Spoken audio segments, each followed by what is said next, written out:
Viva! Viva! Strong! Strong! Strong! Strong! Just get the song.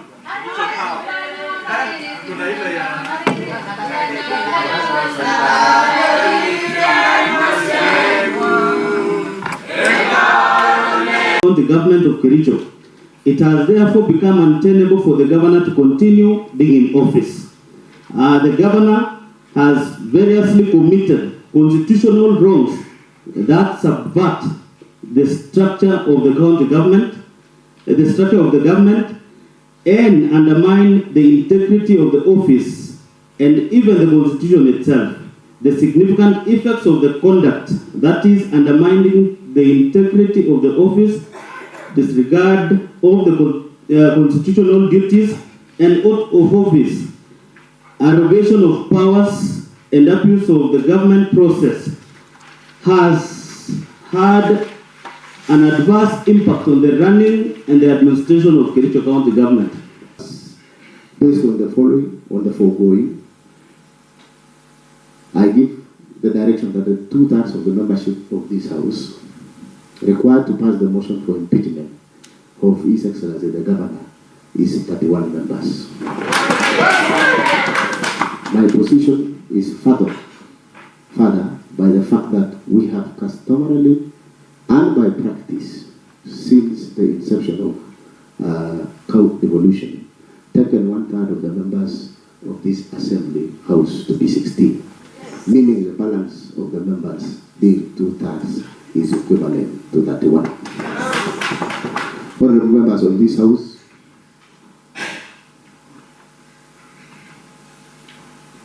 I have pronounced myself on that matter, and therefore declares that the motion seeking the removal of impeachment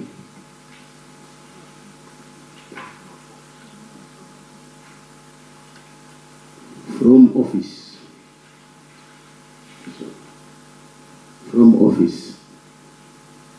of the Governor for Kericho County, Honorable Dr. ERICK MUTAI by impeachment has been supported by 2/3 of the members of the County Assembly of Kericho.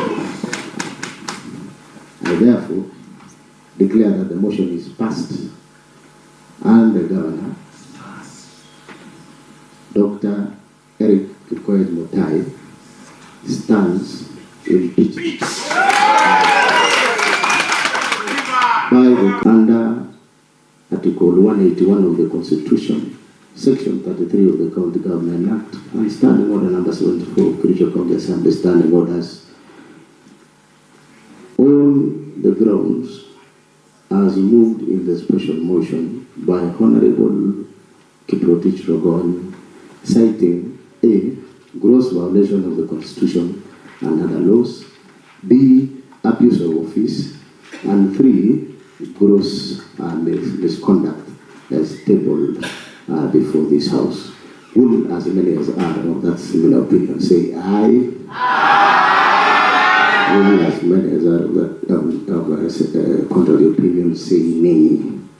And the ayes have it. Order of this motion. Will as many as are of a similar opinion say aye? Aye. Will as many as are of a contrary opinion say nay? And the ayes have it. A court order on which I must state it here and let it be on record that as a speaker, the alleged court order is not before me and I did not receive it. Thirdly, I want to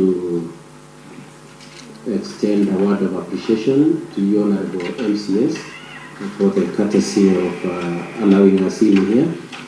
And I would also like to say that if I say anything in the defense of His Excellency, it is specifically and solely out of my instructions, or rather our instructions, to defend His Excellency. It has nothing to do with the respect we have for you. And may I just emphasize that we have the highest possible respect for you as MCAs and as the Speaker. Mr. Speaker, when you introduced the issue, you put the issue of whether the Speaker will be in attendance and whether he's foregoing his option to represent himself. Sorry, that's the governor. Sorry, Governor, Mr. Speaker. I confirm that the governor was on his way here and would have arrived by now, but when he was on his way, he was given notice that there was an order stopping the proceedings, these proceedings.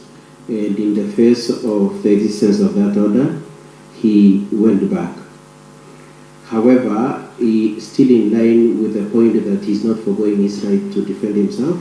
Mr. Speaker, sir, you have already adverted to the fact that we filed his statement and defense and his documents dated 30th September 2024. It is our position, therefore, Mr. Speaker, sir, that in the face of the order, this proceeding should be held. The councils that appeared before the House, Mr. Speaker, led by Katwakig and Mr. Speaker, they came here knowing, Mr. Speaker, that they are coming to defend His Excellency the Governor, Mr. Speaker. And I'm very sure that they came here knowing that there is no order, Mr. Speaker, that on the way, Mr. Speaker, they wanted to introduce the same, Mr. Speaker. You know the law.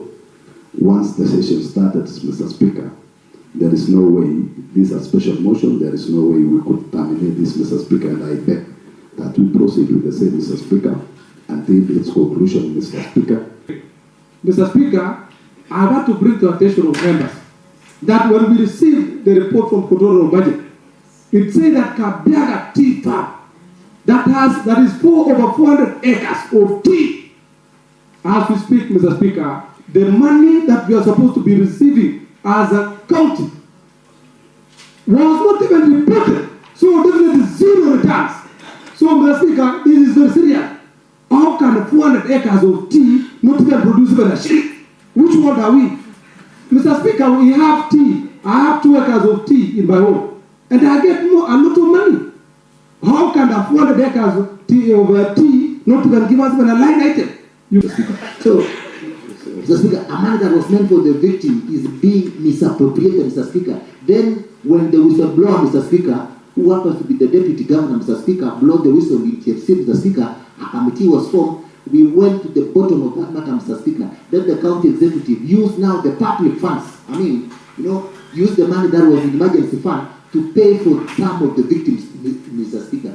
What that is, Mr. Speaker, inhuman to our county government, Mr. Speaker. Mr. Speaker, sir, this is very wrong. Our women are suffering in this KERICHO county because someone is squandering and really taking our revenue to other businesses which does not touch the lives of these women and men of KERICHO county. Mr. Speaker, sir, this is so bad, and I must stand with this motion and support the removal of the governor of KERICHO county. Mr. Speaker, sir,